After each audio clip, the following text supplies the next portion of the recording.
sertifikasi itu ada sertifikasi ACP, ada sertifikasi ISO 9000, ada halal dan seterusnya. Bagi industri kecil kadang-kadang itu sulit karena apa? Biayanya cukup mahal. Tapi industri kecil bisa memulai merancang sistem jaminan mutu di tempatnya.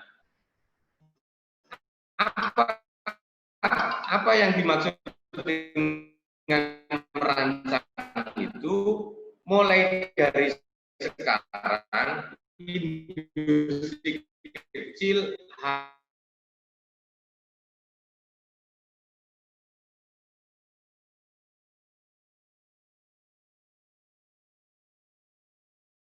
akan berubah-ubah. Ayo.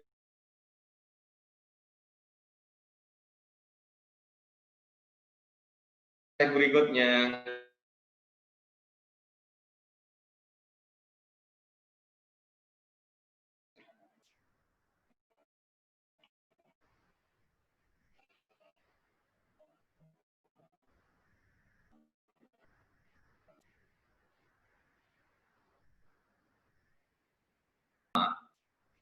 Prosesnya selalu sama, maka produk akhirnya pasti akan sama. Nah, itulah prinsip utama dalam jaminan mutu di industri kecil.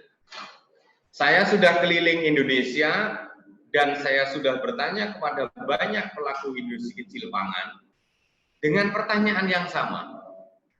Pernahkah Bapak Ibu mencatat bagaimana cara merajang singkong? Semuanya menjawab tidak ada. Bagaimana cara mengulek sambal? Semuanya tidak punya.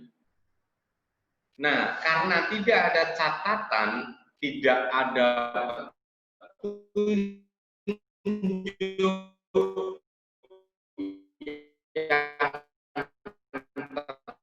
standar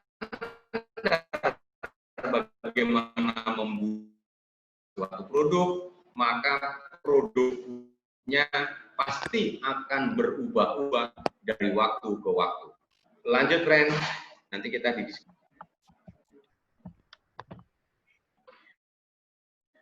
Oke, bahwa jaminan mutu itu bisa dicapai kalau kita punya spesifikasi bahan baku dan punya instruksi kerja proses. Spesifikasi adalah ciri atau nilai yang terukur yang menjadi acuan.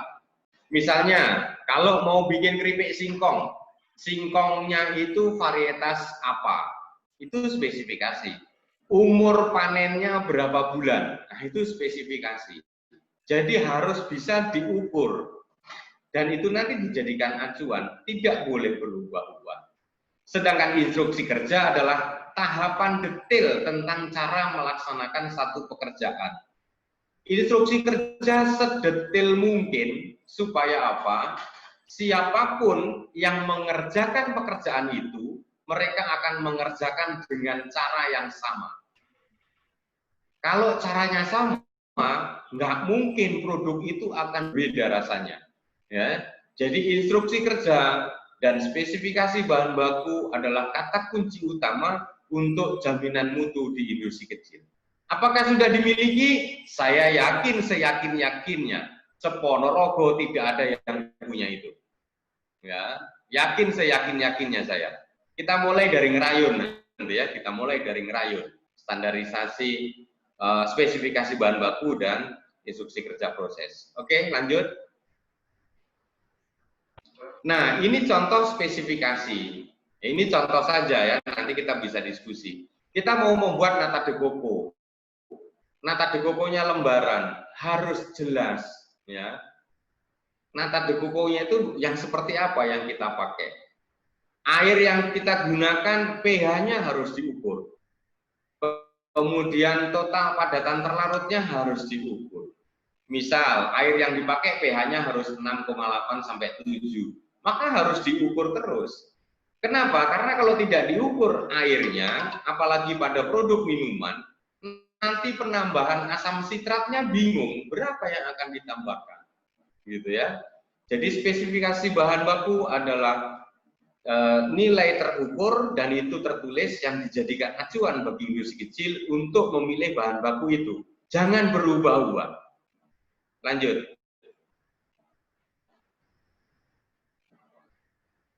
Nah, ini spesifikasi produk akhir. Saya ambil contoh gula semut ya. Jadi berapa kadar airnya, berapa kadar abunya, berapa ukuran granulanya, dia harus lolos ayatan berapa mes, dan seterusnya. Lanjut.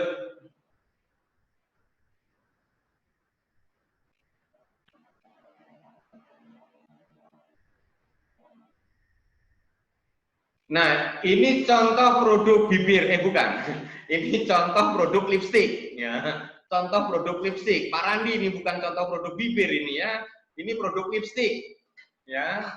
Jadi harus jelas, harus bisa diukur. Yang seperti apa spesifikasi yang bisa diterima. Pada gambar satunya, misalnya di Ngerayun berkembang industri kopi. Yang seperti apa kopi hasil penggorengan itu yang bisa diterima. Nah, itu harus dibuat ukuran itu. Nggak boleh lagi pakai kira-kira. Ya. Jadi harus semuanya itu tercatat atau tertulis. Lanjut.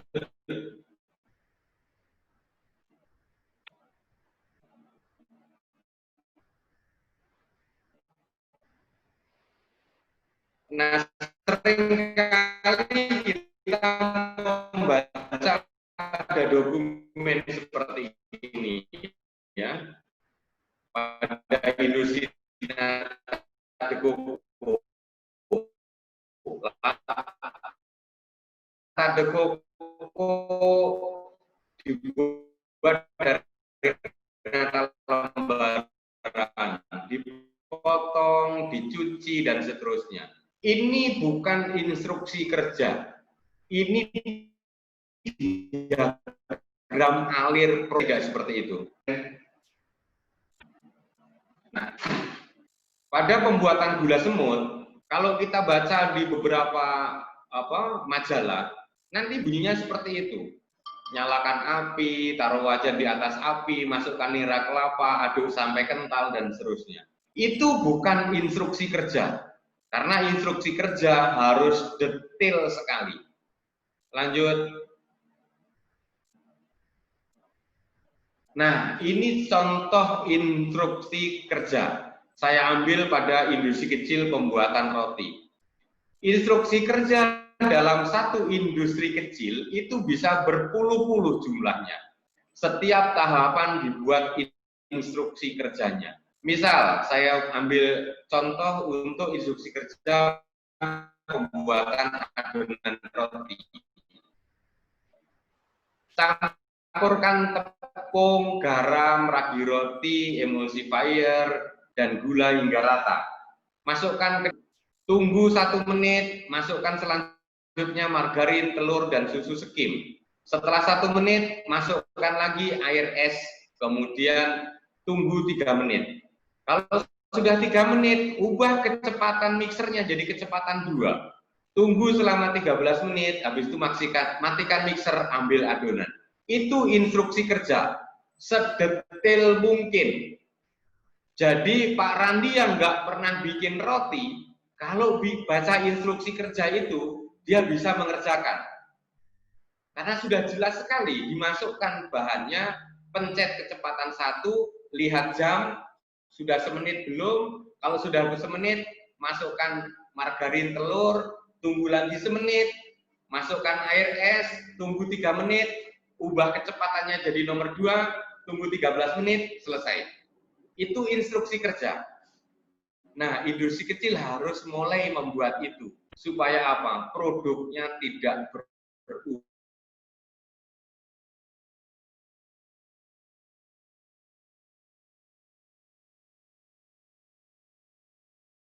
berubah-ubah dari waktu ke waktu. Naik dulu, friend. Kelewat, friend.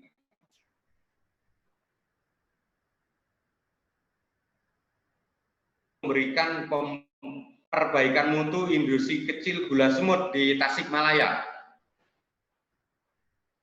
Jadi misalnya instruksi kerja pengentalan nira. Jadi mereka masih menggunakan kayu bakar. Jadi nyalakan apinya yang besar karena menggunakan kayu, nyalakan wajan, masukkan nira kelapa sebanyak 30 liter. Itu kurang 30 liternya. Kemudian aduk dengan kecepatan kira-kira 10 putaran setiap 3 menit. Ya. Jadi diaduk kira-kira kecepatannya itu 10 putaran tiap 3 menit.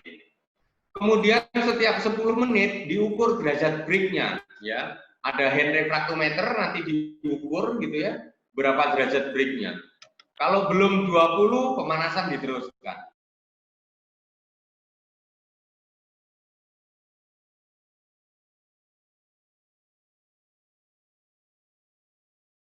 Sudah menunjukkan angka 20 di Indosinira, yang pertama itu hanya mengentalkan nira untuk disimpan. Belum nanti ada instruksi kerja pengeringan, instruksi kerja pencetakan, instruksi kerja pengemasan, dan seterusnya. Jadi instruksi kerja dalam satu industri kecil itu bisa berjumlah puluhan. Lanjut. Nah, jadi pada industri kecil roti, tadi sudah saya tunjukkan instruksi kerja pengadonan, nanti harus ada instruksi kerja untuk fermentasi pertama. Harus ada instruksi kerja untuk rolling adonan. Ada instruksi kerja fermentasi kedua. Ada instruksi kerja pemanggangan. Ada instruksi kerja pengemasan dan pendinginan, dan seterusnya. Jadi instruksi kerja sebanyak mungkin dan sedetil mungkin. Lanjut. Nah, di instruksi gula semut, nanti ada instruksi kerja pemanasan nira kental menjadi gula semut, ada instruksi kerja penekanan melewati saringan supaya terbentuk granula gula semut, ada instruksi kerja pengovenan, instruksi kerja pengemasan, dan seterusnya. Jadi instruksi kerja harus banyak dan detail untuk setiap industri kecil. Lanjut. Nah, saya kaitkan dengan era digital marketing atau penjualan online.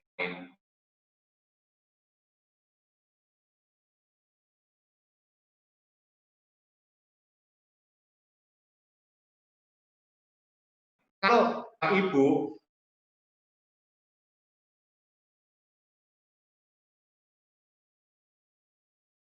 ya, mutunya jelek dan begitu dianggap mutu jenengan, produk jenengan itu jelek, konsumen tidak akan beli lagi.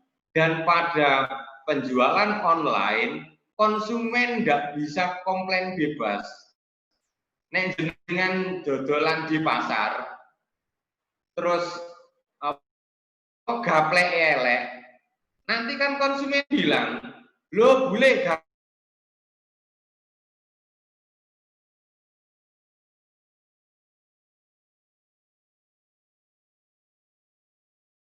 itu konsumen sudah menerima produk dari Bapak Ibu dan kemudian jelek, yang akan konsumen lakukan adalah menuliskan kejelekan-kejelekan itu di media sosial.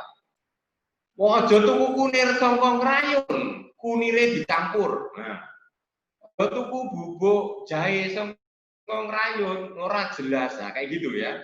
Jadi jaminan mutu itu mutlak untuk pemasaran secara online. Lanjut. Nah, ini misalnya di Ngerayun sedang ngetren porang, termasuk di seluruh Ponorogo, Madiun itu ya, sedang ngetren porang. Nggak tahu itu siapa yang menyebarkan isu porang itu ya, kalau nggak orang Brawijaya, orang Jember itu ya.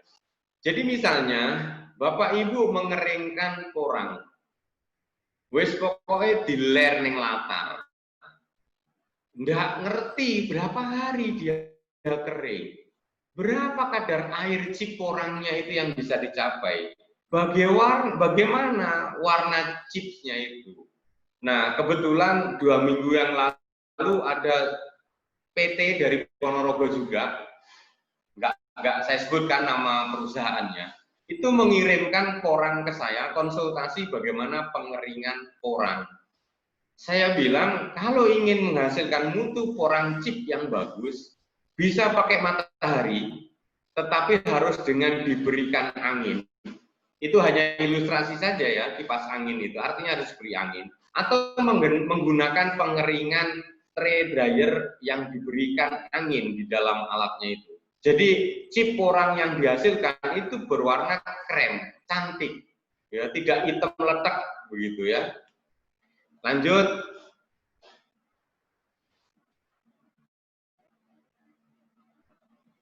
Nah, pertanyaannya, apakah pengeringan dengan matahari bisa menghasilkan mutu produk yang bagus? Bisa. Itu contoh-contoh hasil penelitian saya, pengeringannya menggunakan matahari. Ada tepung daun salam, ada tepung daun kelor, tepung daun jeruk purut, itu pakai matahari pengeringannya. Ya, lanjut. Ada cabai kering yang kalau dia direndam di air, dia bisa balik lagi seperti cabai segar. Saya bikin bubuk bayam merah, tapi itu belum diayak ya. Ada bubuk kunyit, bubuk daun suji, bahkan belimbing bubuk. Karena ada permintaan untuk bubuk belimbing buluh ya sebagai minuman kesehatan. Lanjut. Nah, bagaimana teknologi untuk menghasilkan produk yang warnanya masih cantik kayak tadi? Dan bubuk yang baunya masih wangi seperti yang tadi disampaikan di slide. Ya. Apakah bisa dengan matahari? Bisa. Bagaimana teknologinya? Lanjut. Kita ketemu lagi di diskusi online selanjutnya. Ya. Tidak kita bahas sekarang. Diskusi online selanjutnya, saya akan membahas detail.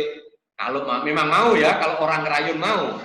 Ya, kalau orang Rayun mau, saya akan membahas detail tentang bagaimana pengeringan yang sederhana tapi mampu menghasilkan bubuk rempah-rempah, bubuk simplisia, bubuk umbi-umbian dengan warna dan aroma yang masih seperti aslinya. Terima kasih. Demikian dari saya kembalikan ke moderator. Assalamualaikum warahmatullahi wabarakatuh. Waalaikumsalam warahmatullahi wabarakatuh.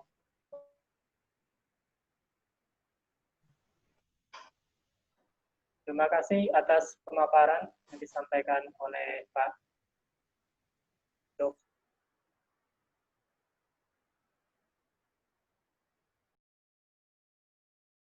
Catka dalam memproduksi setiap produknya.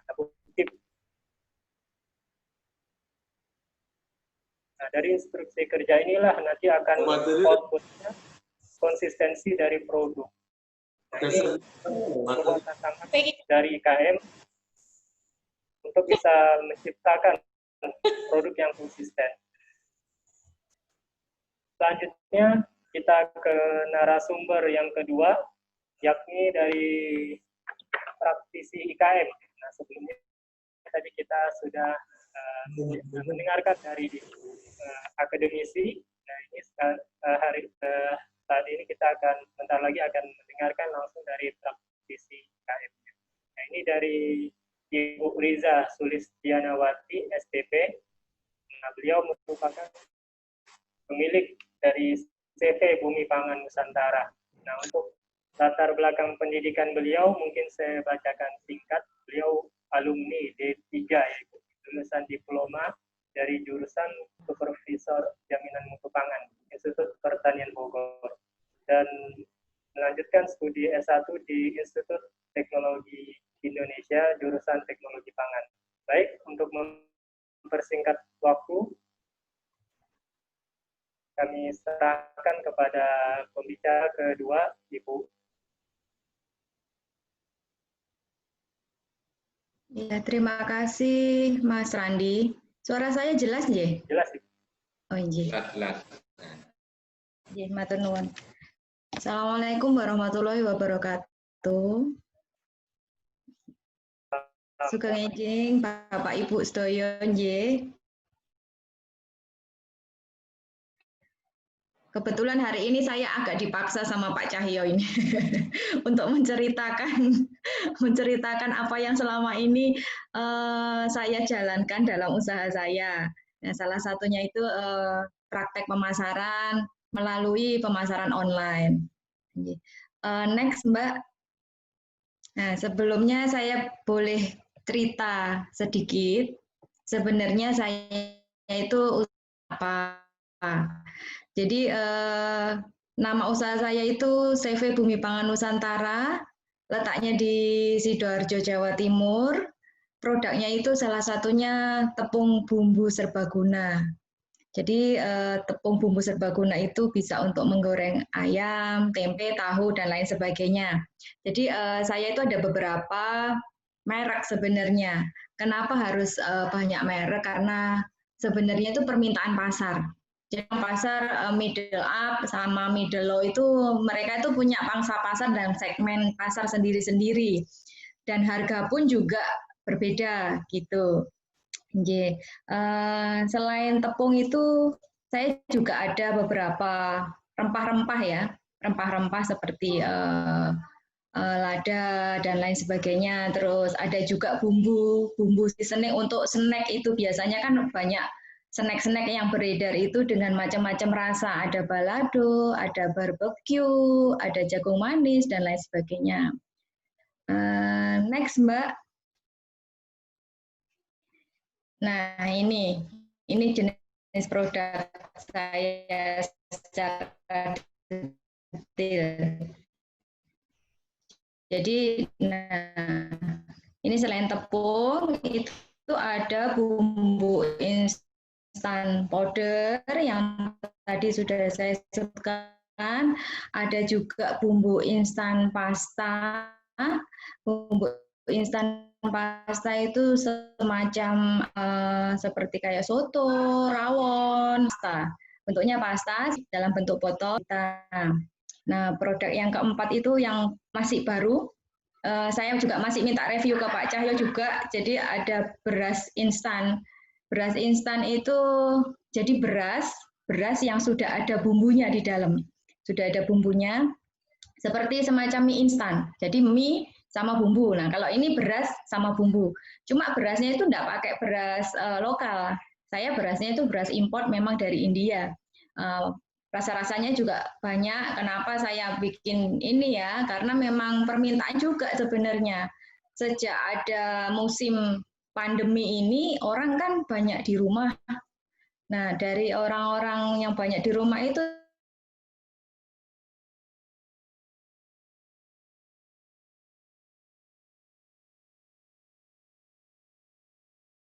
ternyata menimbulkan juga dari jual lewat WA atau di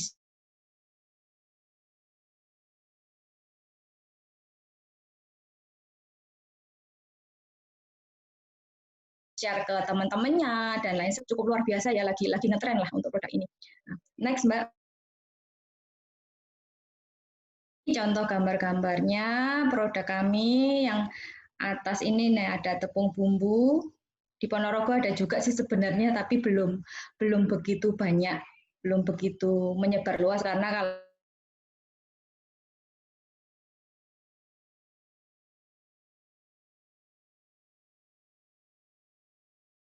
kalau di Ponorogo itu merek yang sudah terkenal seperti Saji.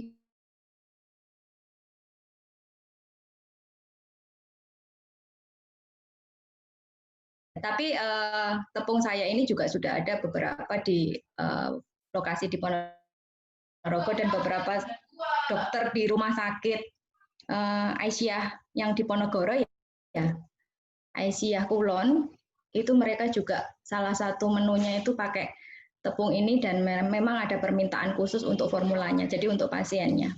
Seperti itu. Nah, next, Mbak.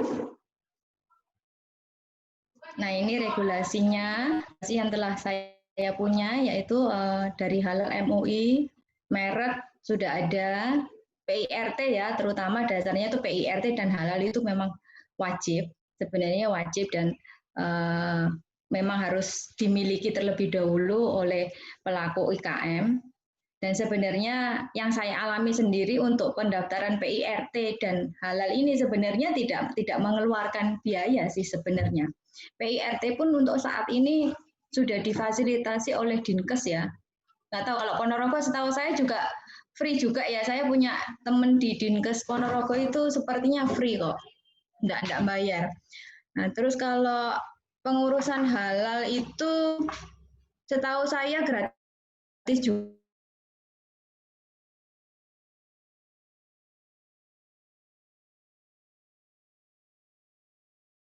Jadi mesti ke Disperindak ya. Setahu saya ada MUI Jawa. Nah untuk perpanjangannya berikutnya itu memang si IKM harus membayar sendiri. Jadi free-nya itu untuk awalnya saja. Tapi lumayan toh untuk pendaftaran awal itu kan lumayan banget sudah dibantu. Nah selain itu saya sudah memiliki juga sertifikat ISO 9001 versi 2015. Barcode juga sudah, COA pun juga sudah. Tapi COA untuk saat ini untuk melakukan analisa itu saya masih bekerja sama dengan laboratorium eksternal karena untuk pengadaan sendiri itu memang harus investasi lumayan besar juga. Next, Mbak. Oh ya, yang tadi untuk merek dan barcode itu pun sebenarnya gratis juga. Ya, itu gratis juga ke Disperindak. Jadi saat ini tuh banyak sekali fasilitas yang bisa dinikmati oleh UKM dan IKM itu banyak sekali. Nah, ini saya dikasih tugas untuk bagian pemasaran ini topiknya. Jadi gini Bapak Ibu, pemasaran itu yang sudah kami lakukan itu memang ada dua cara ya, yaitu offline dan online. Kalau offline itu selama ini yang memang sudah saya jalankan itu memang sistem-sistem satu perusahaan itu kan sendiri-sendiri ya. Kalau di produk saya itu memang kita ke distributor, dari distributor itu nanti ke agen atau reseller biasanya teman-teman tuh nyebutnya tuh reseller ya. Nah kalau untuk pemasaran online sendiri itu lewatnya lewat media sosial, banyak media sosial yang memang sudah tersedia sekarang ini. Apalagi sekarang itu kan HP itu kan macam-macam, jadi sudah canggih semuanya lah. Bapak Ibu pasti sudah canggih semuanya untuk posting dan lain sebagainya. Oke, next Mbak. Nah ini pemasaran offline sendiri itu terbagi dua, yaitu modern market. Terbagi tiga ya, modern market, traditional market, dan horeca. Modern market itu yaitu pemasaran yang memang kita masuk ke pasar-pasar modern seperti supermarket misalnya ke Carrefour, ke Giant, Hypermart, itu masuk ke pasar modern. Untuk traditional market itu masuknya ke pasar-pasar tradisional. Kayak Ponorogo misalnya kita masuk ke Pasar Legi, Pasar Balong, Pasar Sumoroto, nah itu masuk ke traditional market. Kalau horeca ini sasarannya yaitu ke hotel-hotel, restoran, dan kafe. Nah ini kan Ponorogo kan sudah banyak sekali kayak kafe kayak gitu tuh banyak sekali ya, apalagi di Jalan Baru itu banyak sekali coffee shop kayak gitu kan, mereka juga membutuhkan pasti kan banyak snack-snacknya ya, jadi kita bisa masuk ke sana. Nah sebenarnya dari ketiga pemasaran ini ada plus minusnya juga Bapak Ibu. Kalau modern market itu biasanya ya, memang tidak semua, tapi biasanya itu memang ada biaya tertentu yang memang dibebankan ke pelaku usaha. Jadi yang biasa disebut itu listing fee. Jadi kita kalau misalnya kita supaya dipajang, supaya dijualkan oleh si supermarket tersebut, kita membayar. Jadi kayak biaya sewa. Gampangannya gitu. Cuma memang tidak semuanya. Dan itu pun ada beberapa yang difasilitasi dinas setempat. Seperti saya di Sidoarjo ini kebetulan produk saya sudah ada di Carrefour ya, di Transmart. Itu saya nggak kena listing fee. Karena kenapa? Karena difasilitasi oleh dinas perindustrian setempat. Jadi UKM-UKM yang terpilih itu nanti kita dibebaskan dari biaya-biaya tersebut. Nah, jadi gitu Bapak Ibu. Jadi sebenarnya itu tidak semuanya itu pakai biaya kok. Jadi bisa banyak sekali yang bisa kita jalankan tanpa harus mengeluarkan banyak biaya. Nah, kalau tradisional itu ya kita jualan ke pasar. Nanti kita punya sales, istilahnya motoris yang seperti itu. Nah, itu pun juga lewatnya distributor. Kalau di sistem saya ini lewatnya distributor, supaya kenapa? Supaya tetap Balong, Pasar Sumoroto, Pasar Legi itu misalnya harganya 1.000 ya sudah 1.000 semua. Makanya kita harus benar-benar menjaga hal tersebut juga. Nah, untuk macam-macam juga Bapak Ibu. Jadi kita tidak bisa samakan misalnya kafe A dan kafe B itu kita bisa buatkan misalnya produk yang sesuai dengan keinginan mereka. Misalnya kafe A itu punya spesifikasi produk yang tidak mau terlalu pedas misalnya. Nah, kafe B ternyata maunya yang pedas. Nah, kita bisa untuk melayani hal tersebut. Jadi kita membuat produk itu sesuai dengan apa yang diinginkan oleh konsumen. Begitu Bapak Ibu J. Nah, next Mbak.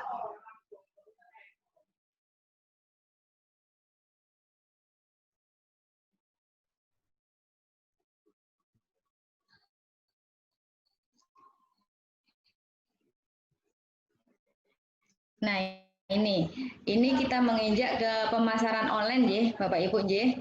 Nah, sebenarnya definisi dari pemasaran online sendiri itu adalah pemasaran yang dilakukan melalui internet atau secara digital. Pemasaran online seperti Facebook, Instagram, Twitter, terus ada toko-toko. Bahkan sekarang yang paling gampang itu bisa lewat WA ya atau WhatsApp. Jadi semuanya pasti punya lah. Mungkin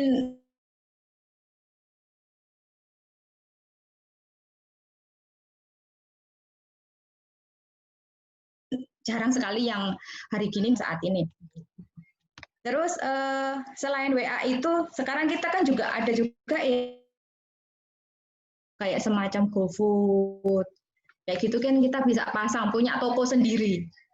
Sebenarnya kalau dalam zaman dulu kan toko itu namanya kita punya toko itu harus real. Oh, ini loh ada tempatnya, ada bentuknya, ada tulisannya toko apa atau restoran apa. Nah, sekarang tanpa kita memiliki bangunan yang real, kita pun juga sudah bisa mempunyai restoran tersebut melalui ya aplikasi tersebut, bisa GoFood ataupun GrabFood.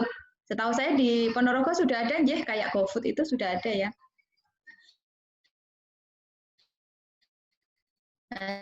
Terus yang kedua itu pemasaran online bisa dilakukan melalui contoh. Misalnya kita kalau mencari sesuatu biasanya kan sekarang tanyanya ke siapa? Ke Mbah Google. Yang gitu ya. Dikit-dikit ke Mbah Google yang kayak gitu. Nah, dari misalnya kita mencari apa sih di Mbah Google? Oh, tepung bumbu.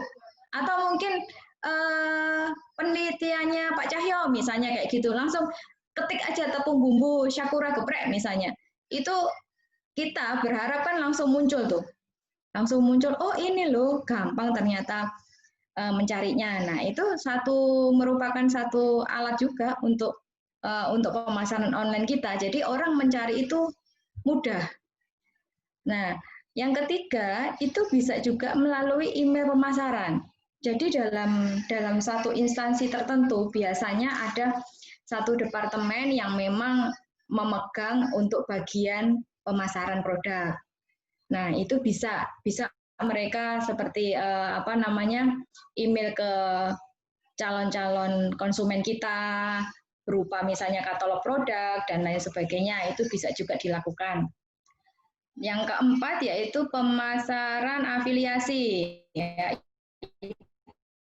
itu pemasaran yang menggunakan iklan berbayar di website atau sosial media. Jadi kayak misalnya di Facebook gitu ya, ada model fanpage gitu, kita punya satu halaman untuk mengenalkan produk itu. dan hanya membayar kita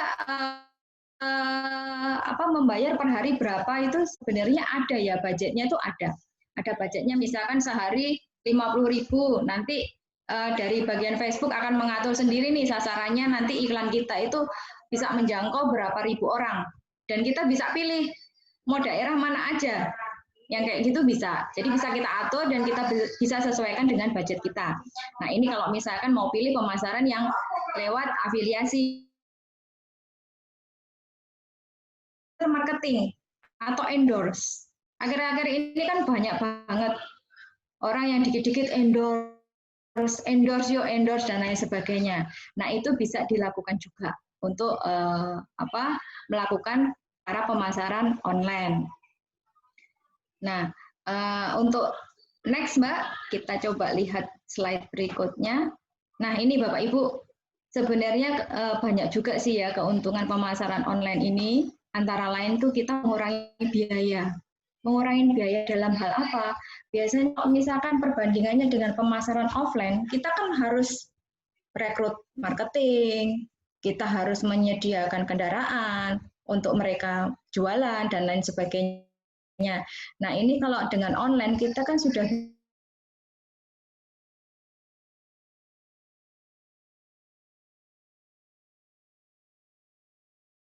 bisa mengurangi biaya-biaya tersebut. Main HP aja kita sudah bisa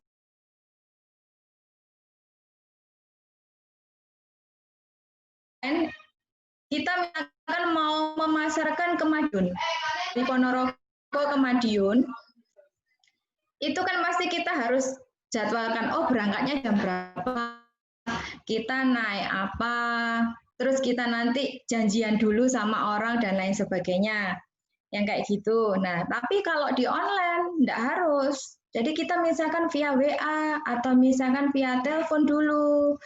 Nanti kita misalkan mau mengirimkan katalog produk kita via email atau via WA, itu pun sudah bisa. Dan kelebihan-kelebihan produk kita, harga produk kita berapa, bahkan atau misalnya kita punya video dari produk kita, itu bisa dilakukan lewat WA atau lewat email.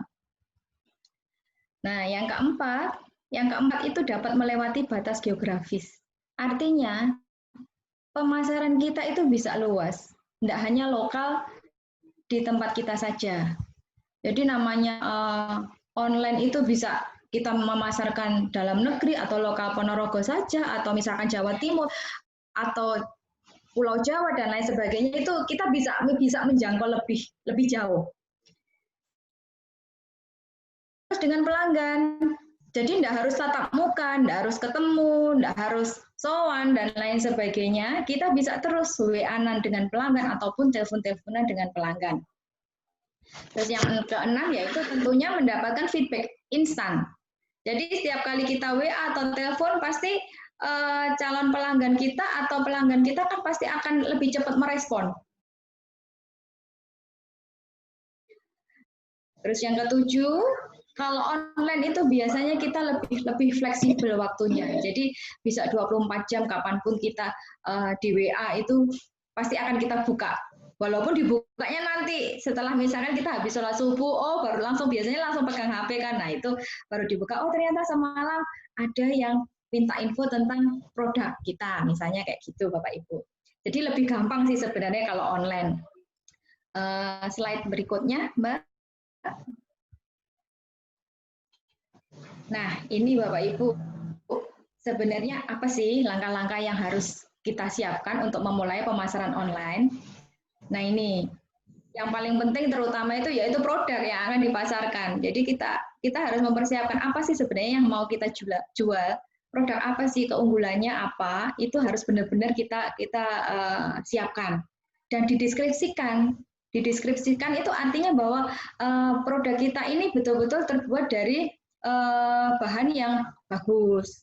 Fungsinya misalkan kayak tepung saya itu terbawa dari misalkan bahan bakunya yaitu tepung gandum. Nanti ditambah rempah-rempah dan lain sebagainya, bisa digunakan untuk menggoreng ayam atau menggoreng tempe, tahu dan lain sebagainya. Jadi gampangnya seperti itu. Nah, yang ketiga itu foto produk Bapak Ibu. Sekarang itu kalau kita mau membeli sesuatu, biasanya itu kan melihat dulu bajunya ya. Jadi kita lihat, kita belum memegang nih, kita lihat dulu bajunya. Oh, ternyata dari jauh ini bagus ya. Bajunya bagus ya. Oh, warnanya menarik ya. Coba sih saya pegang. Coba sih bahannya apa sih? Nah, biasanya kan gitu, Nje. Biasanya kalau belanja kemana kalau di Ponorogo itu di mana ya? Di Ponorogo Permai atau di sampingnya itu ya yang baru ya. Ngapunten saya enggak begitu apa Ponorogo karena jarang pulang. Nah, selain foto produk itu, tentunya kita juga harus tahu nih harga produk. Misalnya produk ini sudah ada nih, kayak misalnya tepung bumbu. Tepung bumbu itu mereknya kan macam-macam. Ada Sajiko, ada Kobe, dan lain sebagainya. Terus kalau saya mau beli tepung dari Sidoarjo ini, harganya berapa? Nah, itu memang biasanya konsumen itu akan membandingkan. Selain rasa dan harga dan lainnya itu pasti yang dilihat pertama dulu, oh regone piro iki, cocok nggak dengan dompet saya, biasanya gitu. Nah itu dari kita sendiri, dari saya pun juga harus melihat. Jadi kita itu bikin produk itu nggak asal-asalan, oh langsung jadi sesuai dengan keinginan saya, tidak. Jadi kita harus ada market survei dulu. Ini produk yang sejenis itu harganya berapa dan kualitasnya bagaimana. Nah, seperti itu Bapak Ibu Nj. Terus yang kelima itu tentunya kita harus mulai membuat toko online. Jadi toko online kita itu bisa dikasih nama. Jadi misalnya contoh saya pun sebenarnya punya nih toko online lewat GoFood ya. Di sini saya kasih nama Pawon Gendis misalnya kayak gitu. Nah itu kenapa? Oh orang biar mudah carinya. Kalau beli tepung itu lewat GoFood, itu nama tokonya apa sih? Carilah Pawon Gendis Sidoarjo misalnya kayak gitu. Itu nanti akan mudah untuk menemukan toko saya. Nanti di situ dibuka, kita harus menampilkan menu-menunya. Misalnya apa aja yang saya jual, misalnya tepung atau misalkan bumbu pasta dan lain sebagainya. Di situ kita harus mencantumkan juga plus harganya. Jadi langsung ketahuan, oh ini tepungnya ini, produknya ini, harganya sekian. Mereka langsung pesan bisa. Seperti itu Bapak Ibu. Nah, yang keenam itu harus mulai mempromosikan jualan melalui media online.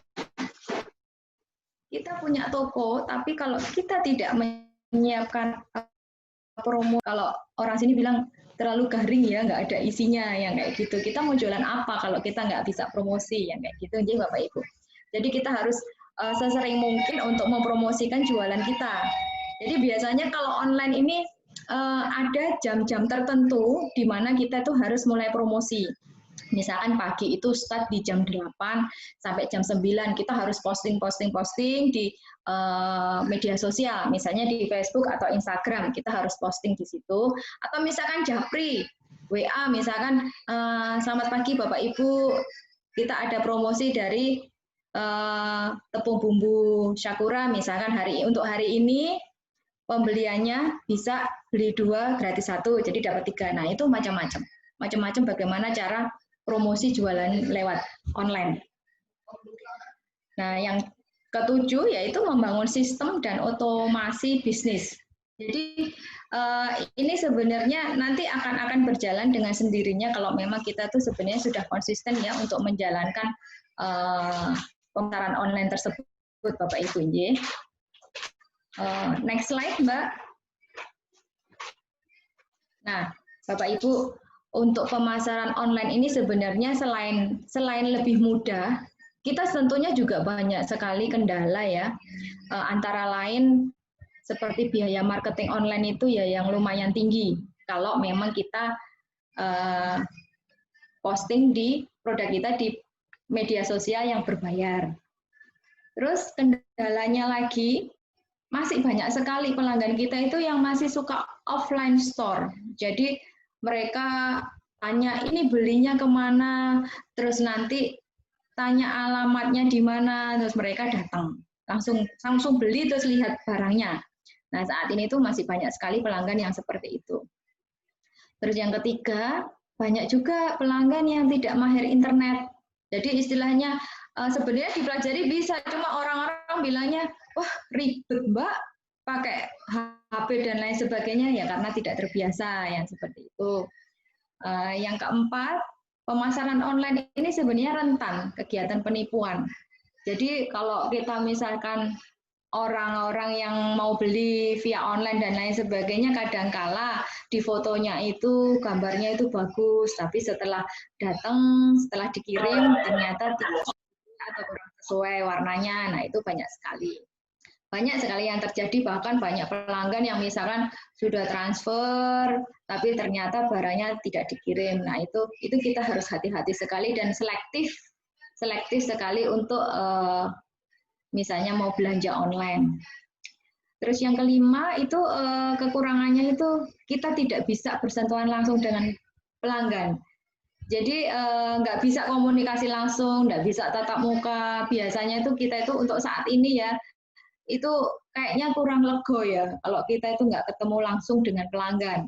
Cuma lama-lama dengan adanya kondisi seperti ini, mau tidak mau ya suka tidak suka, kita memang harus belajar untuk pemasaran secara online. Terus yang keenam, itu biasanya ada beberapa yang rentan kesalahan teknis.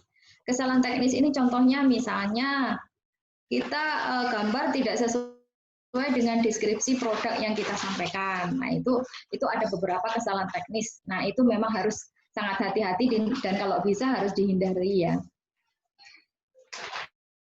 Nah, ini contoh-contohnya Bapak Ibu, contoh-contohnya ini target konsumen kita nggak sesuai dengan produk yang kita jual. Jadi biasanya sih kalau kita tuh kadang-kala nggak bisa ya bikin kata-kata, waduh ini bagaimana ya, bikin kata-kata yang puitis kayak orang-orang. Nah, itu kadang kita karena tidak terbiasa, kita juga agak susah ya kayak gitu. Biasanya itu yang kita lakukan, terutama ibu-ibu ya, ibu-ibu sekarang kan seneng banget itu jualan online. Biasanya copy paste kata-kata atau kalimat dari orang lain tanpa dilihat dulu secara detail. Ini sesuai dengan produk yang kita jual enggak sih? Nah, itu harus betul-betul dihindari dan harus benar-benar dicermati ya, sebelum posting. Terus yang ketiga, biasanya itu cepat putus asa. Mungkin posting sehari, 2 hari, 3 hari, waduh kok enggak ada yang respon. Nah, itu biasanya nanti sudah enggak mau lagi untuk posting-posting lagi. Nah, ini tuh kalau online itu kita harus betul-betul telaten banget, harus betul-betul telaten banget untuk melihat toko online kita ini. Kita harus merespon komentar-komentar dari yang melihat postingan kita.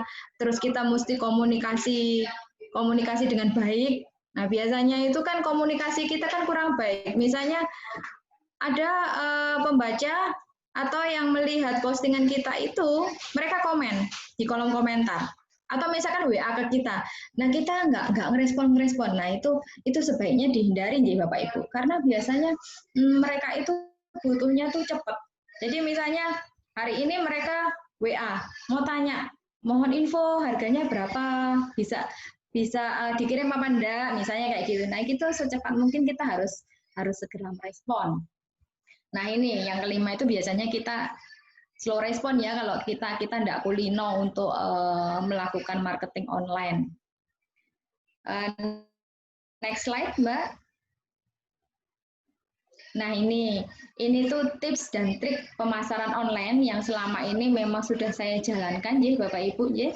Yang pertama itu kita harus membuat foto produk yang bagus. Foto produk itu sekarang bisa dilakukan siapapun dan dimanapun. Apalagi kan daerah rayon ini kan view-nya itu bagus sekali. Ya. Saya itu baru sekali, kalau nggak salah ke rayon itu baru sekali. Walaupun saya orang Ponorogo ternyata ada tempat yang luar biasa bagus ngerayon itu ya. Itu view-nya bagus sekali. Jadi foto produk itu nggak harus dilakukan kita pergi ke fotografer dan lain sebagainya, itu enggak harus ke sana. Sekarang pun juga tentunya sudah pinter-pinter semua untuk foto produk. Kita bisa melihat tutorialnya lewat YouTube, cara foto produk yang bagus itu bagaimana, penataannya bagaimana. Nah, itu bisa kita lakukan sendiri dan tanpa mengeluarkan biaya sebenarnya. Nah, kalau ke fotografer kan kita mesti harus beli alatnya, beli pernak-perniknya, piring dan lain sebagainya, dan harus membayar jasa fotografernya sendiri. Nah, yang kedua tipsnya yaitu harus membuat deskripsi produk itu yang menarik, sehingga yang membaca itu akhirnya ingin membeli produk kita. Nah, itu harus kita cermati kata-katanya dan cara promosi kita itu harus betul-betul kita cermati, nggih. Terus yang ketiga yaitu kalau perlu itu menampilkan beberapa review atau testimoni dari pelanggan yang sudah kita miliki. Biasanya kalau pelanggan sudah kita kirimin produk, pasti akan kita tanya nih besoknya. Nun sewu Ibu, bagaimana produknya, apa sudah dimasak, tepungnya sudah dimasak apa belum, menurut Ibu bagaimana. Nah, itu komentar-komentar yang bagus dan lain sebagainya itu kita bisa share, kita bisa tampilkan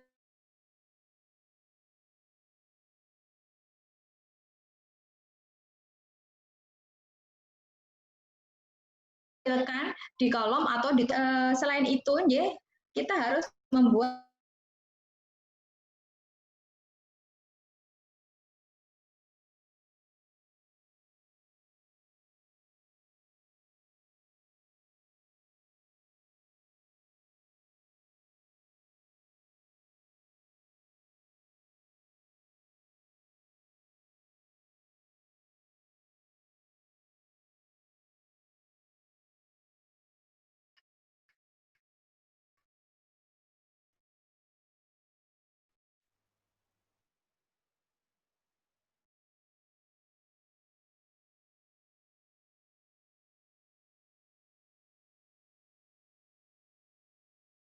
kita bisa sisihkan Rp500 kali kan lumayan yang lainnya. Goreng ayam atau cara membuat ayam crispy dibuat video dari awal, misalkan siapkan tepung, ada ayamnya, nanti ada minyak gorengnya, nah bagaimana membalut si ayam tersebut dengan tepung, terus nanti gorengnya seperti apa, terus hasilnya bagaimana. Nah itu biasanya orang itu akan lebih tertarik, karena kenapa? Konsumen kita tuh melihat langsung, oh bagaimana, oh ternyata begini ya caranya membuat ayam goreng ala Kentucky misalnya, oh ternyata caranya seperti ini, sehingga dia akan ikut-ikut mempraktekkan hal tersebut. Biasanya seperti itu. Nah itu akan lebih bagus sih Bapak Ibu kalau kita bisa membuat tutorial produk tersebut. Jadi videonya itu sebenarnya nggak perlu yang harus pakai alat yang canggih gitu, enggak. Pakai HP aja biasa, pakai HP biasa. Nanti kan bisa diedit ya. Sekarang kan banyak aplikasi yang memang bisa untuk memoles video tersebut supaya menjadi video yang cukup bagus dan menarik. Nah, terus trik yang terakhir itu yaitu kalau mau melakukan pemasaran online itu bisa manfaatkan media sosial dengan biaya murah. Misalnya WA Group, atau Facebook, atau broadcast, Instagram, dan lain sebagainya. Nah, begitu Bapak Ibu. Jadi, pemasaran online itu tidak selalu mahal, kita mengeluarkan uang dan lain sebagainya, enggak. Tapi lewat web-web yang memang harganya atau biayanya lebih murah, paling kan kita kan kena biaya internet saja ya. Itu daripada HP-nya nganggur, daripada nggak kepake, cuma WA-an yang kurang berguna, ya kita bisa memanfaatkan WA tersebut atau Facebook tersebut untuk memasarkan produk kita. Nah, seperti itu nggih Bapak Ibu. Jadi dari saya itu ada 6 tips untuk pemasaran online. Berikutnya, Mbak. Nah, ini Bapak Ibu, ini tuh contoh toko online saya sebenarnya. Jadi ada beberapa toko online, kebetulan yang GoFood tidak saya cantumkan ya. Ini tuh di Facebook dan Instagram. Jadi dari sini tuh sebenarnya lumayan sekali. Yang saya rasakan awalnya tuh saya juga enggak suka sebenarnya ya. Kalau dulunya itu enggak suka, online itu enggak suka. Cuma lama-lama karena memang tuntutan akhirnya dan kita memang harus punya, lama-kelamaan jadi terbiasa. Dari sini Bapak Ibu itu luar biasa sekali responnya. Jadi saya banyak sekali mendapatkan konsumen, ada yang inbox dan lain sebagainya. Jadi di sini kan saya langsung mencantumkan nomor telepon ya. Jadi ada yang langsung WA atau telepon langsung, bahkan di sini tuh banyak sekali yang menjadi reseller, bahkan jadi distributor saya kayak gitu. Jadi memang sangat bermanfaat dan tentunya sangat efektif untuk pemasaran online melalui media sosial. Berikutnya, Mbak. Nah, oke ya, Bapak Ibu, mungkin itu saja yang bisa saya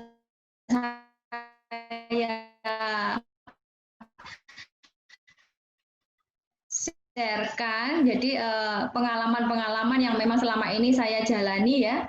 Jadi nanti monggo lebih banyak aja kita diskusi bersama-sama.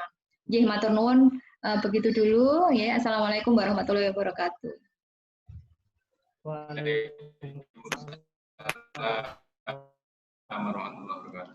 Terima kasih, dengan sangat jelas bahwa dihasilkan Bu Riza yang saya. Nah, huruf ini dipasarkan dengan hanya menggunakan platform online media sosial ya Bu. Jadi tidak perlu teknologi internet yang canggih seperti membuat website, tapi hanya sederhana menggunakan media sosial seperti Facebook dan Instagram. Nah, dan efeknya sangat besar sekali kepada penjual ya, terhadap pemasaran produk tersebut.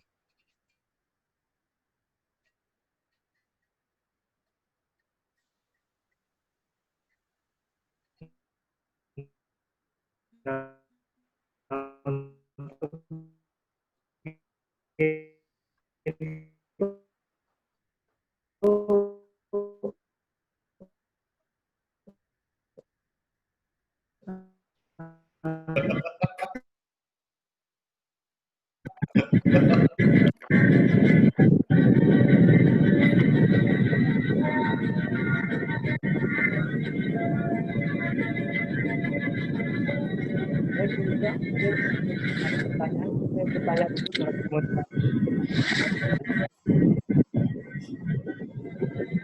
Assalamualaikum, Pak Cahyo. Waalaikumsalam. Bu Titi, Pak Cahyo. Nggih, Bu. Saya salut kepada mahasiswa KKN yang ada di Ponorogo yang berani membuat suatu webinar demi untuk kepentingan masyarakat. Dan saya tadi tertarik bahwa anggapan masa itu kalau itu jadi tanganan, kalau tangannya nggak enak ya nggak enak. Tapi itu dipatahkan oleh Pak Cahyo bahwa itu harus melalui standar. Saya juga bayangkan kalau memang itu tanganan, berarti Indomie yang ton-ton itu berbungkus-bungkus itu berarti rasanya nggak enak semua.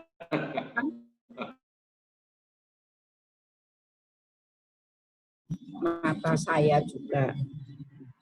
Kemudian yang kedua untuk ibu siapa itu bumbu-bumbu yang dibuat apakah ada merek, ada kadaluarsanya, dan kadaluarsanya itu berdasarkan apa, kemudian apakah pakai bahan pengawet gitu. Terima kasih, itu saja pertanyaan saya atau ya kekaguman saya lah. Selamat ya mahasiswa KKN, lanjut, semoga sukses selalu sampai nanti tetap dikenal oleh masyarakat dan bermanfaat untuk masyarakat. Baik, terima kasih Bu Titi. Bisa langsung dijawab oleh Bu Riza. Ya. Pertanyaan dari Terima kasih Bu Titi atas pertanyaannya. Tadi menanyakan ini yang kadaluarsa produk saya. dari kadaluarsa produk saya itu saya buat kurang lebih 1 tahun, Ibu. Jadi dasarnya penentuan masa kadaluarsa itu memang kita harus ada penelitian dulu. Jadi saya dulu sebelum launching satu produk baru, saya harus melihat dulu produk saya ini tahannya berapa lama. Dan tentunya saya akan menganalisakan produk kami itu walaupun masih ke laboratorium eksternal, ya Bu, itu tetap saya lakukan dan mengacu ke SNI. Misalnya tepung bumbu meniko kan ada standar SNI-nya. Jadi misalnya kadar air berapa, terus terutama kadar air, terus ada kadar garam dan lain sebagainya. Itu saya tetap lakukan, Ibu, untuk mengetahui kualitas produk yang saya hasilkan. Ngaten kalau untuk kadaluarsanya. Dan memang apapun selain tepung bumbu, misalnya bumbu-bumbu yang lain itu saya lakukan hal yang sama. Jadi selain memang untuk market survei, itu saya juga akan melakukan penelitian dulu berapa lama produk ini akan bertahan di suhu ruang. Biasanya kan kalau untuk pembeli itu biasanya nggak mungkin kan ditaruh di dalam kulkas terus atau di mana kayak gitu. Nah itu biasanya saya lakukan penelitian terlebih dahulu. Ngaten, Ibu. Terus apakah pakai pengawet atau tidak? Alhamdulillah sampai detik ini produk saya tidak ada pengawet, food grade semua, dan tentunya kalau pemilihan supplier itu tentunya saya akan sangat ketat, saya akan ketat mulai dari sertifikat analisa, bahkan dari halal sertifikatnya supplier tersebut tentunya akan kami seleksi dari awal. Ngaten Ibu Titi, mugi-mugi membantu. Daerah pemasarannya di mana, Ibu? Untuk saat ini target kami memang ke seluruh Indonesia, Ibu. Walaupun memang masih bertahap, karena memang kita kan tidak mudah juga untuk mencari distributor.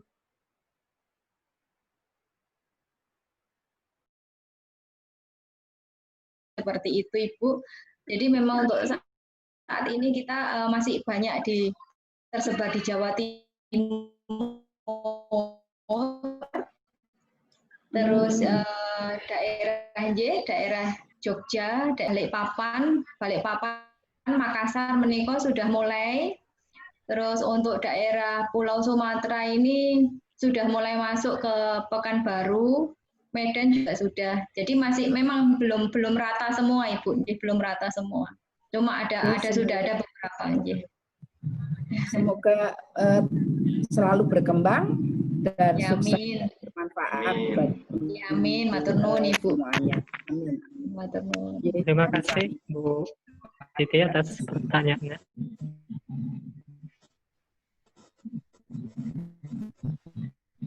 Ini ada pertanyaan kedua dari Pak Dimas Kuku. Ingin bertanya tentang kemasan ini, Bu.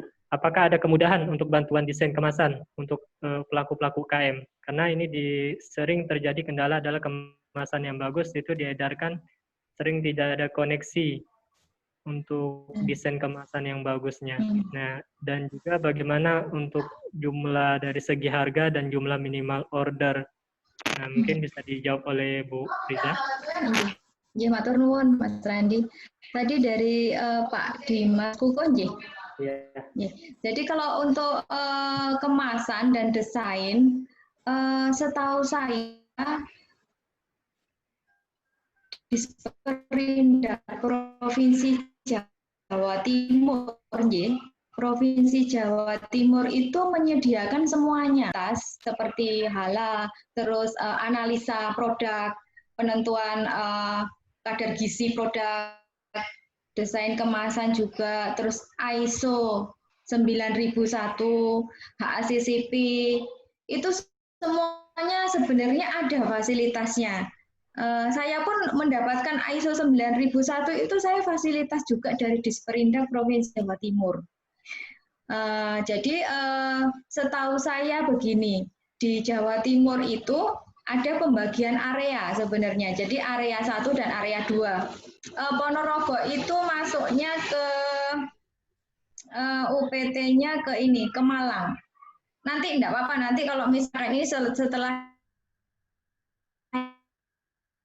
ini nanti saya bisa berikan kontaknya, nanti bisa komunikasi. Ponorogo sendiri pun juga sudah ada, jadi dari Disperindak Provinsi itu nanti turun, disub-subkan ke Disperindak masing-masing kabupaten, itu mengkoordinir UKM-UKM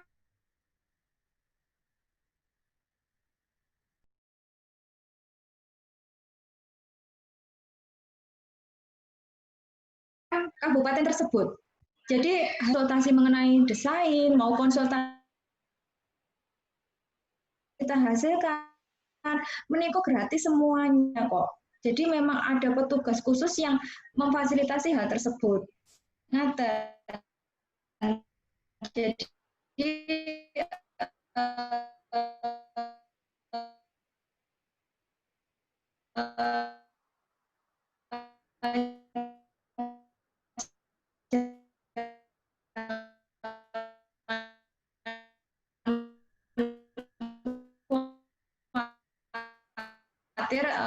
jadi saya pun juga ada beberapa produk yang desainnya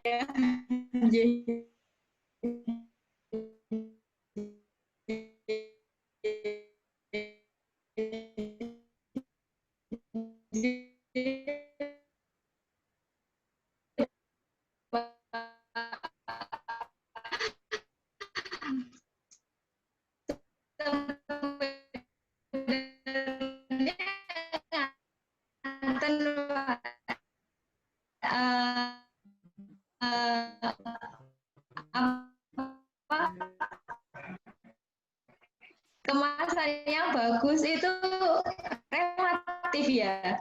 Sebenarnya gini, di Mojokerto itu sebenarnya ada juga, Mojokerto atau masuk Sidoarjo ya, saya kok ya lupa. Itu ada UPT, ada ini itu melayani. Jadi biasanya kalau kemasan tepung saya itu kayak gini, ini kan sebenarnya awalnya bentuknya kan dalam bentuk roll gitu kan. Dalam bentuk roll nanti masuk mesin kemasan, nanti akan jadi seperti ini. Jadi belakangnya itu ada sealnya. Jadi ada sealnya atas, bawah, dan belakang. Ini nanti ada mesin kemasan sendiri gitu kan. Nah ini tuh saya memang benar-benar selektif nyari supplier yang bisa ordernya itu sedikit. Jadi memang awalnya itu tidak gampang juga. Biasanya kan kalau perusahaan-perusahaan kemasan itu mereka kan minimal ordernya kan besar ya. Cuma akhirnya saya menemukan satu supplier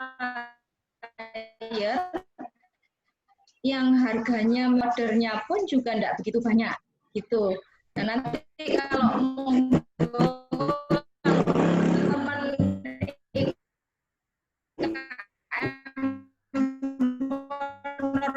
yang mau ngersakan saya kasih kontaknya, enggak apa-apa, monggo nanti akan saya cari.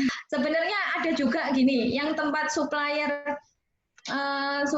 kemasan saya ini itu fleksibel, jadi mereka juga melayani untuk kebutuhan IKM. Contohnya ngaten, misalnya ada yang produksi keripik pisang. Terus yang IKMB produksi keripik gadung, misalnya gitu. Nah itu selama ukurannya kemasan itu sama, kalau udah jadi misalkan sini lebarnya berapa, tingginya berapa, itu mereka bisa dibagi dua, walaupun desainnya itu beda. Misalnya ada produk saya kan ini nih, misalnya produk saya dua. Misalkan ini UKM A sama IKM B gitu ya. Ini nanti misalnya saya kena minimal ordernya 20 roll, itu bisa dibagi dua 10-10. Jadi di pabrik kemasan itu cetaknya nanti bareng. Asalkan ukurannya yang produk ini dan ini itu sama. Jadi itu bisa dibuat. Jadi bisa bisa dikoordinasikan. Dan saya nggak mudeng apa bisa mengirit juga sih, bisa ngirit juga untuk pelaku usaha ngaten. Mungkin ngaten Pak, mudah-mudahan bisa membantu. Sami-sami Pak Kuku. Ada pertanyaan lagi ini dari Pak Lilis Nur Arifin ya. Nah di sini ingin menanyakan bagaimana Ibu, apakah penjualan online itu berapa lama butuh waktunya ya? Membutuhkan waktu berapa lama untuk berkembang? Terus apakah kita salah kalau kita menjual online produk orang lain? Istilahnya seperti reseller. Terima kasih. Itu sebenarnya tidak ada beberapa pelanggan yang memang mereka sukanya itu pangsa pasarnya itu masih ini bagus, lebih banyak kan ke offline kayak gitu. Dan di online pun juga macam-macam. Ada beberapa yang misalnya lebih laku kita pasang di Instagram dan Facebook misalnya. Ternyata responnya lebih bagus di Facebook. Atau kebalikannya ya kayak gitu sebenarnya macam-macam. Nah, kalau untuk produk saya sendiri itu sebenarnya banyak juga yang kalau menurut saya selama ini tuh sudah bagus. Kita produk saya lebih banyak responnya di Instagram. Kalau di Facebook itu kurang. Jadi saya ada fanpage sendiri di Facebook, di Instagram saya punya sendiri. Jadi Instagram itu respon butuh waktu. Nanti siang sudah ada yang respon atau WA saya atau misalnya telepon saya kayak gitu. Jadi masing-masing itu alhamdulillahnya selama ini juga banyak yang cepat respon juga sih Mas kayak gitu. Nah terus yang kedua tadi apa? Mohon maaf pertanyaannya Mas. Di produsennya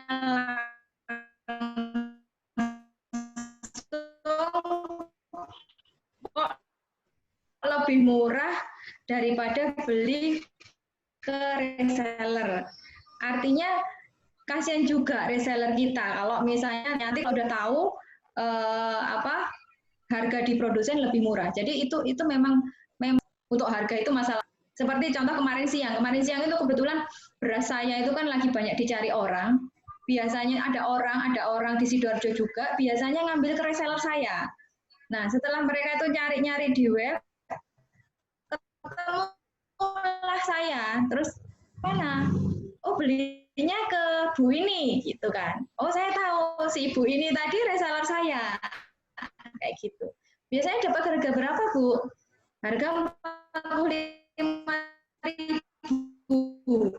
Nah, akhirnya si calon pembeli ini tadi tanya, apa? Saya jawab, oh harganya sama, Bu. Loh kok sama ya? Loh iya, memang harganya sama. Mungkin di reseller itu bisa juga membuat satu promosi atau dan lain cara mau post bukan produknya sendiri itu menurut saya sih nggak ada masalah. Asalkan kita memang ada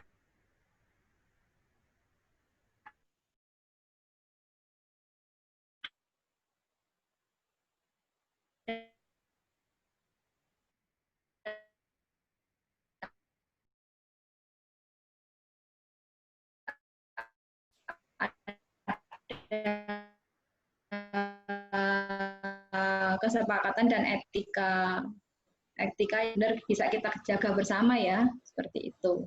Ya, mudah-mudahan supaya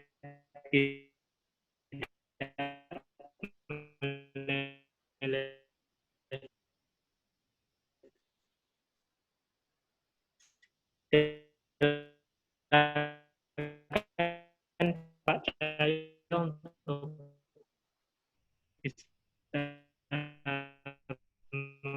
memberikan jawaban. Jam. Pertahankan waktunya 1 jam. Nah, kemudian dari produk yang sudah Pak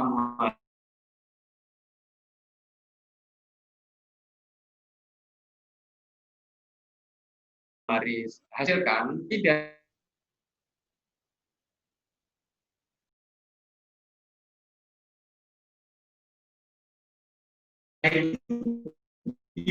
dipergunakan untuk memperbaiki standarisasi yang awal. Oh, tiba ini jamnya kesuwen gorengnya. Tekno 50 menit wae. Nah, proses itu mungkin akan berjalan 2 atau 3 kali. Nah, habis itu jadikan itu standar. Gitu ya, jadikan itu standar. Kemudian bagaimana cara pengemasan gula aren supaya tidak lelet? Yang pertama, kadar gula arennya sendiri. Kalau ini gula semut ya, yang bentuknya gula, itu di bawah 4%. Jadi harus 3 sampai 4%. Sehingga mau tidak mau industri kecil gula semut aren harus punya pengering yang benar. Kalau pengering punya pengering, maka Pak Muharis harus mendesain, harus membuat alat pengering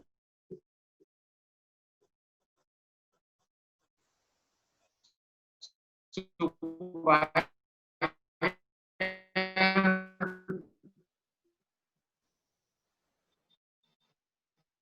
gula semut atau gula arennya tadi ada airnya di bawah 4%. Nah, kemudian kalau untuk kemasan, apakah salah kalau kita jadi reseller? Ya tidak salah, tetapi kalau kita bermainnya reseller saja, ada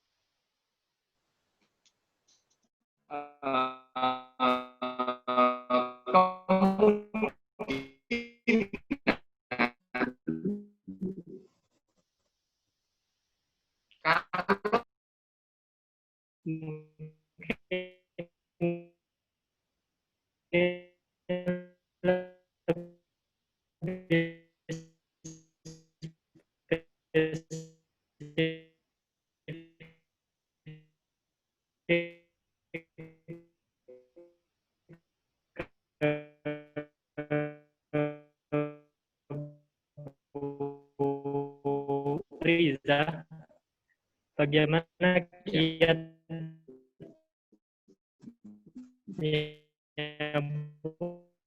atau strategi UKM bisa tembus ke kafe-kafe. Nah, ini kan tadi ada pemaparan dari Bu Riza terkait Horeca. Walaupun tema kita diskusi hari ini tentang pemasaran online, tapi mungkin bisa dibahas sedikit, Bu, atau kiat-kiat strateginya agar bisa tembus ke kafe-kafe. Dan bagaimana ini terkait prosedurnya, Bu? Baik, silakan. Ini kalau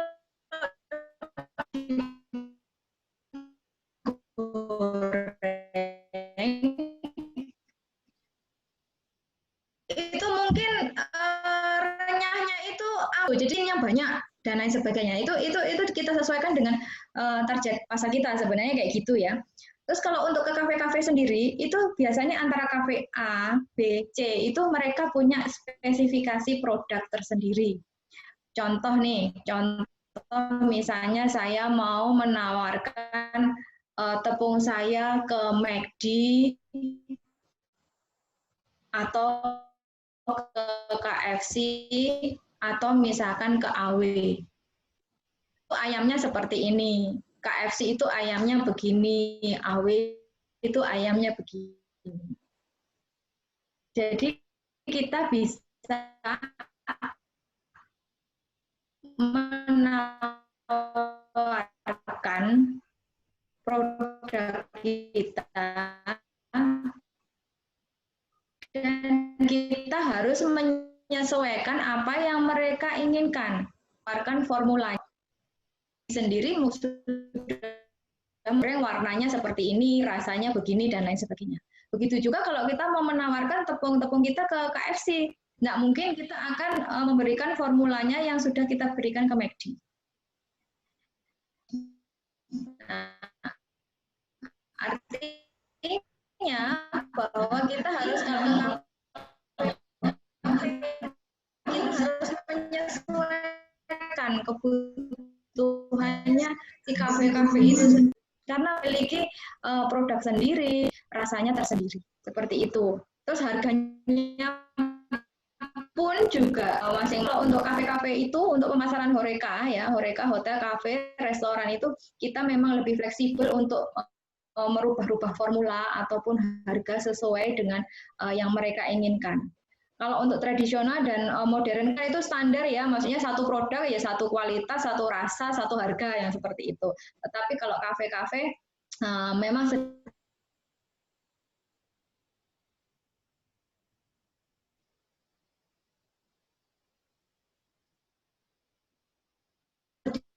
sedikit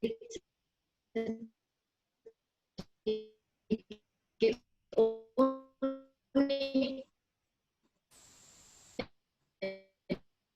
Kita memang bisa ada menu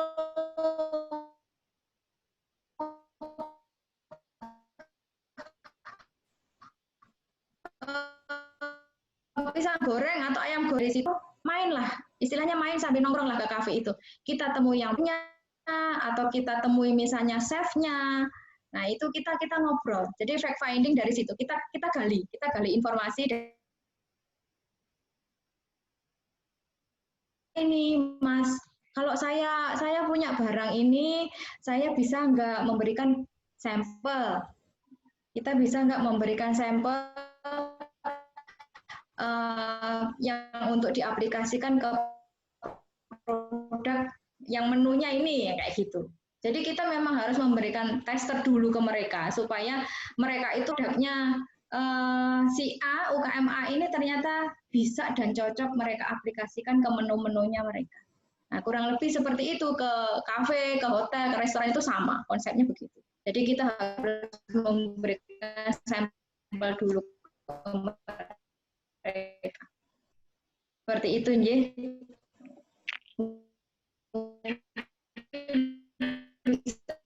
Membantu. Terima kasih Mbak Survei Pasar. Jadi memang saya biasanya kan, saya kebetulan sama suami kan memang nyelesin sendiri ya Mas untuk tepung ini. Jadi selain saya serahkan ada tim marketing, saya pun juga murni jadi sales juga. Jadi cuma saya sama suami itu fokus untuk pengembangan luar pulau dan untuk HoReCa ya. Jadi saya sering-sering keliling ke Jogja, ke Jember, ke Banyuwangi.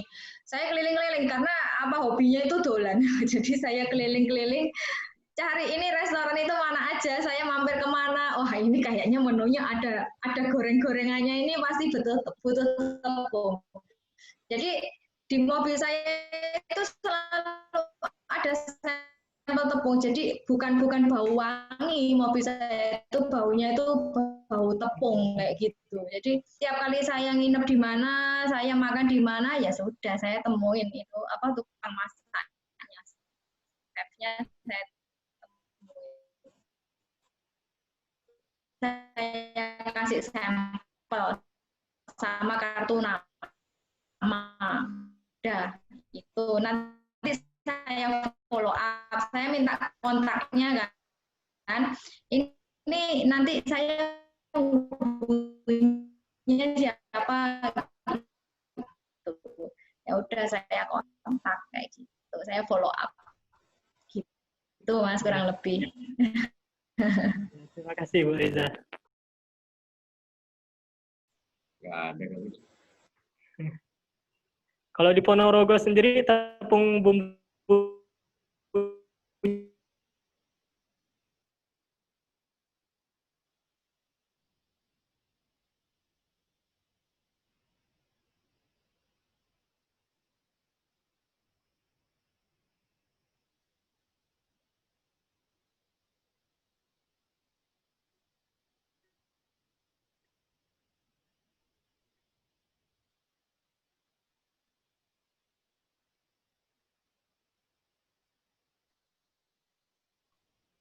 Tuh, mungkin ada yang membutuhkan.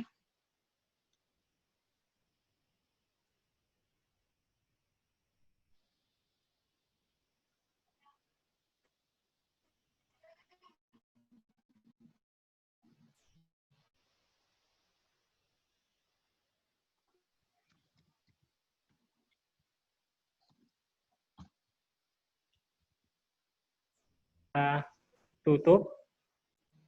Mungkin ada poin-poinnya yang tadi bisa saya catat.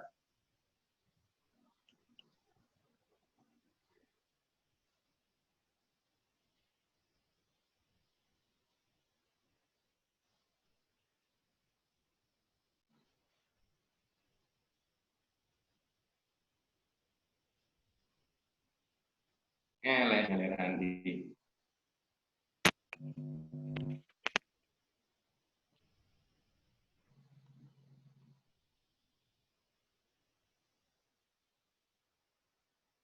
Apakah ada pertanyaan?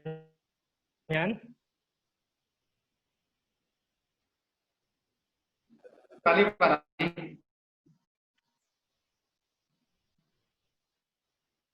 Baik, jika tidak ada pertanyaan, dan pada siang hari ini kita tutup. Mungkin terlebih dahulu saya mohon maaf ada kesalahan dan kurang berkenan di hati para peserta diskusi online pada siang hari ini. Saya berikan kepada MC.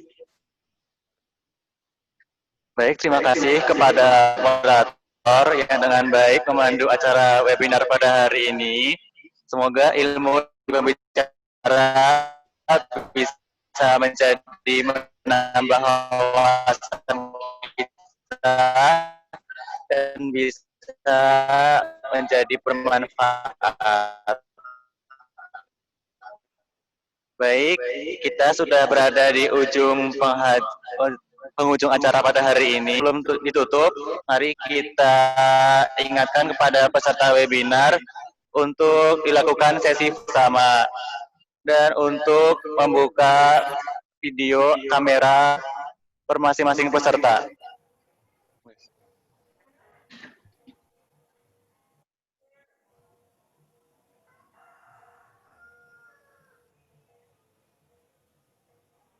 Bu Titi masih ada. Apa Pak? Sebagai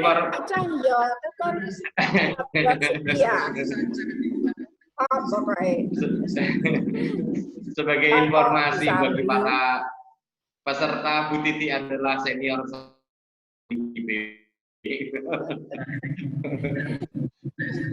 Sami-sami Pak Cahyo. Materinya ya Pak, aja lali ya. Siap. Baik, akan saya hitung. 1, 2, 3. Satu kali lagi. 1, 2, 3. Baik, terima kasih kepada peserta webinar pada hari ini. Mari kita tutup dengan bacaan hamdalah. Alhamdulillahirabbil alamin.